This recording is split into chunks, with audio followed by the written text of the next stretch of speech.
What industry is a lot shadier than it seems?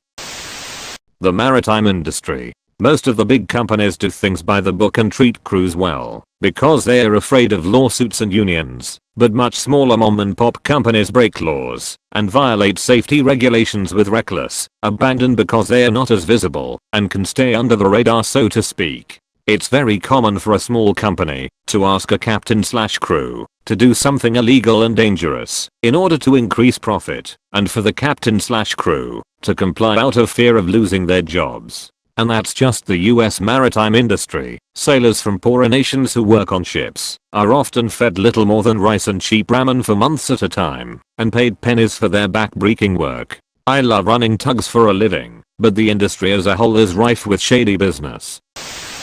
Dietary supplements. It's gotten better, but there's still a lot of half-truths and whole lies. Not all that long ago it was seriously like the wild wild west.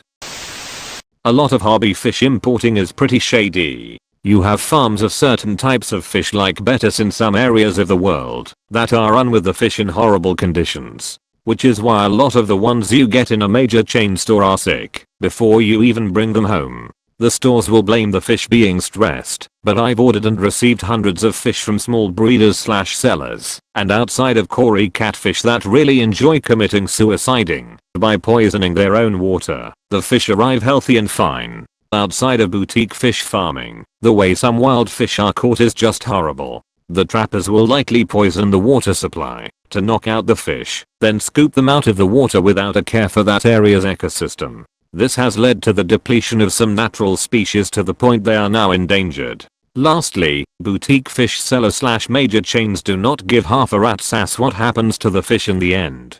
This means that people who buy fish like plecus, bettas, goldfish, etc. end up getting sick of them and dumping them in local waterways to supposedly get rid of the problem. So in some areas, these fish have completely destroyed the local water ecology because, like other invasive land species, they were never meant to be there. One of the worst offenders is the lionfish in Florida. It's venomous and has no natural predators, so its population has exploded out of control. The same is true of plecus and goldfish.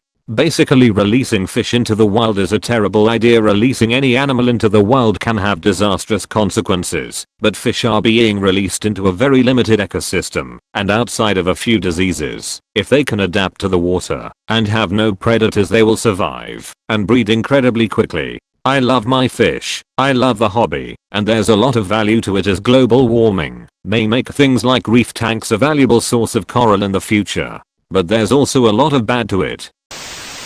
Trucking. The margins are razor thin, and so everyone is trying to nickel and dime each other constantly. The drivers lie to their dispatchers, the dispatchers lie to the brokers lie to the clients. All of this for like $50-100 sometimes. I worked in trucking, and the head hour lady for our distribution center was skimming payroll, shorting the checks of the lowest people on the totem pole, then getting cash infusions to petty cash from corporate to return part of the theft as an emergency tide over until the employee's next check, then claiming the rest of the theft as an overage on the next payroll report. I'm probably missing a step in her chain, but I'm not an accountant. It was a scam. She managed to work for a couple of years due to a lack of oversight during nationwide management shifts. When she finally got caught, rather than take the bad publicity, the company just let her leave. The last I heard, she was working in the same position in an adjacent industry, but still involving transportation.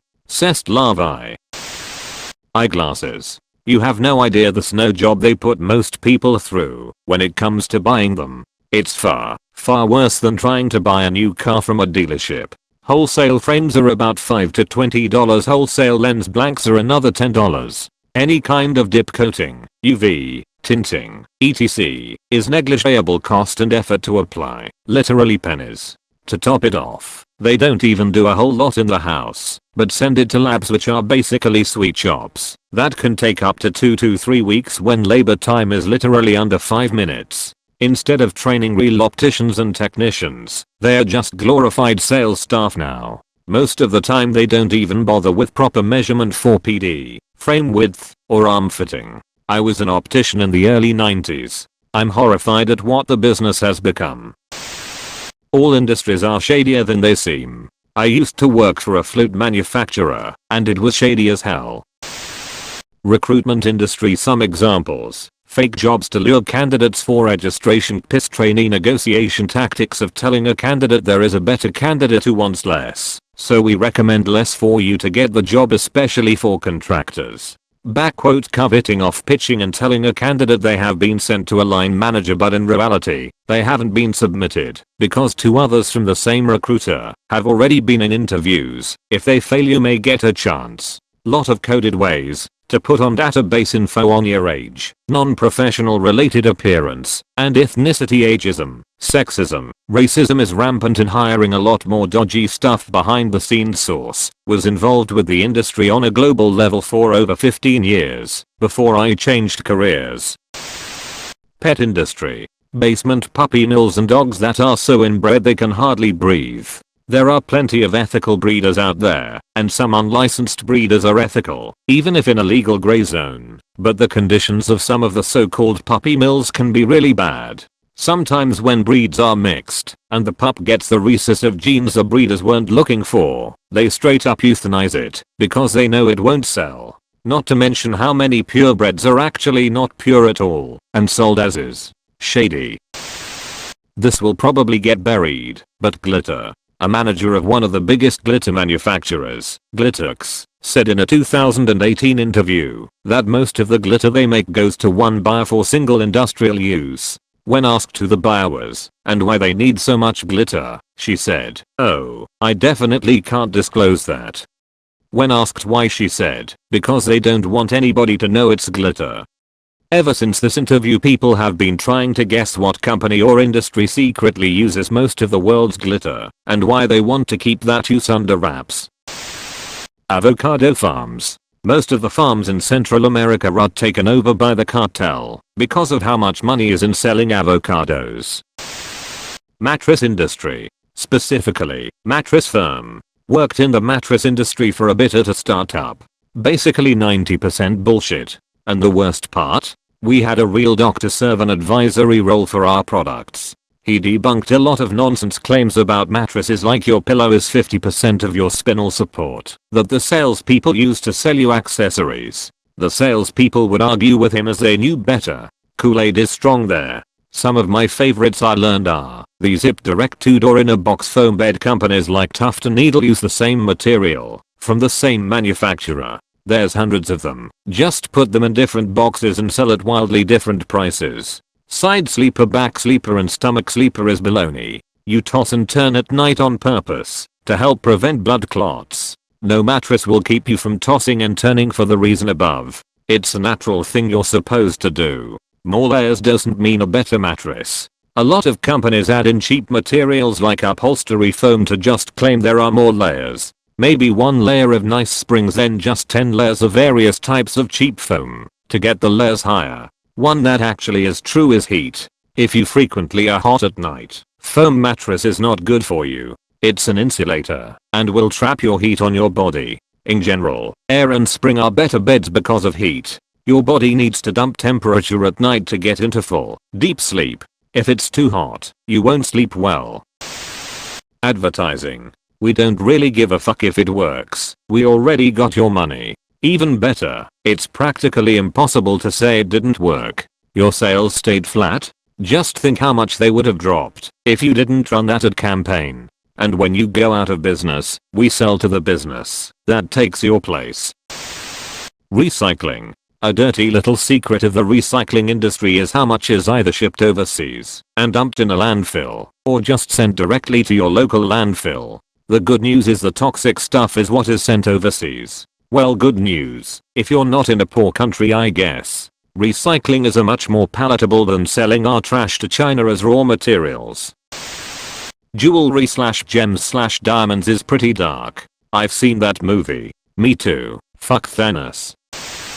What industry isn't? Light bulb industry. No shade there. Sunglass industry. Punny business, but yes, it's true. I'll use Oakley as an example because it's literally close to home. Oakley has not been the same since they were bought out. Oakley was a great company to work for with great bonuses, swag, and extremely high company morale. Their HQ is one of the coolest buildings you could find, and the people were always happy to work for a legendary company that really treated their employees right. Oakley knew their customers well, but at the end of the day, it's still a business. And Luke Sotica wanted that business. Luke Sotica bought them out in the end, but not through Oakley's own will. You see, Luke Sotica owns nearly all the major glasses brands and the stores that carry them. They are one step short of a full monopoly of the entire global eyewear industry. Luke Sotica wanted Oakley, so they took Oakley off all the shelves of every major glasses retailer until Oakley could do nothing but give in. Squeezed dry until they had to be bought at a nicer price for Luke Sotica. Generally this is why antitrust law needs to actually be enforced. This industry is basically a textbook example of how shit goes wrong if left to itself. The textbook industry Pearson is the effin' mafia. Medical research. The only way people can keep their jobs at a lot of the institutions with better facilities is to create a steady stream of high impact publications. Now, research doesn't work that way. You get the supported results whenever it happens, but that's not how hiring, promotion, or tenure committees see it. This means that, in order to ensure you get enough of these desirable publications in the right period, you have to do all sorts of corner cutting. You publish before the results are well supported. You publish results that are unrepeatable. You write papers in the smallest possible units of the work, so people need to wait years to see what the full results are. In the process, junior scientists' careers can be made or absolutely destroyed in this system. A lucky student who gets the right project can find themselves as first author on a very high impact paper and be set for years, but an experienced and previously successful postdoc can be ruined when they can't produce the results the senior scientists want, or just not in the right time frame. The senior scientists rarely have the time to do or carefully look over the actual research because they are so busy actually writing the papers and the grants needed to fund the work in the first place. If reviewers catch these issues with the papers, the authors just shop the paper to other journals until it passes, and or they put up such a pitched battle with the editors they just let it pass. Sometimes the eds feel they can't handle the pressure, sometimes are just convinced by the bombast. All of us have seen published papers that we rejected for other journals earlier because the work is poorly done or is just incorrect.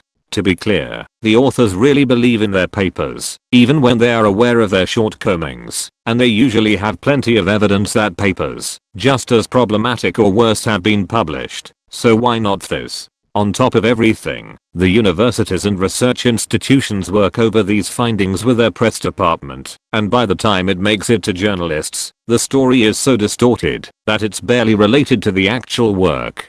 Bloggers digest this even further and the misperceptions have spread all over a much wider community. Even other scientists in different areas of the same field will absorb this news as truth. These other scientists on those committees mentioned above, demanding a particular kind of result. As a result of all this, medical research is much more inefficient and expensive than it needs to be. However, scientists need jobs, grant money, and good facilities to do their work at all, and the system makes it clear what they need to do to ensure those necessities, so they oblige. Edit. I want to be clear that I'm only speaking to a very specific area of scientific research here, and I do not intend to tar the whole field with the same brush. Not an industry, but higher academia is badly broken. Some of the smartest people are some of the most badly exploited. Old tenured professors limit the number of faculty many departments can have, forcing people to work as postdocs forever, effectively doing all the work the prof should be doing in the first place. Meager pay and long hours, plus constant pressure make postdocs some of the most depressed people. The grad students are no better either. A lot of the times grad students don't complain about ill treatment, harassment and outright bullying as they don't want to jeopardize their prospects of graduating. If you're a foreigner, this situation becomes even worse, whether you have a grad student or a postdoctoral researcher.